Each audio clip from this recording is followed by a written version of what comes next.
In today's video, I'm going to teach you how to get a refund from Expedia. If your plans have changed and you need your money back, I'll walk you through exactly where to click and what to look for so there are no surprises along the way.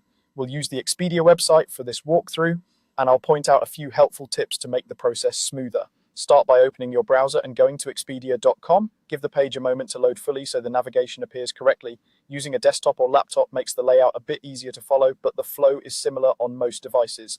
At the top right of the homepage, click the Trips button. This is the hub for everything you've booked through Expedia.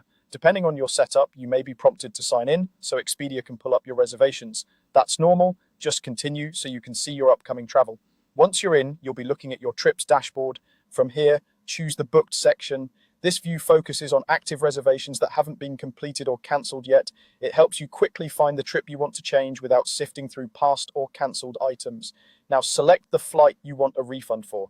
This opens the trip details page, which is where the refund options live. Take a moment to review the fare rules and any notices at the top of the page. These explain whether your ticket is refundable, partially refundable, or only eligible for a credit.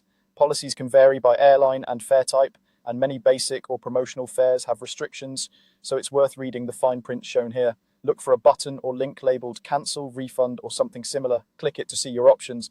Expedia will summarize what's refundable, where the money will go, either back to your original payment method or as a travel credit, and any fees that may apply.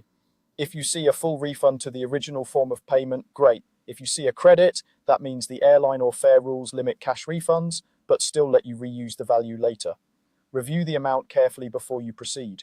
When you're ready, confirm the refund request by following the on-screen prompts. You'll typically receive a confirmation on the page and an email shortly after.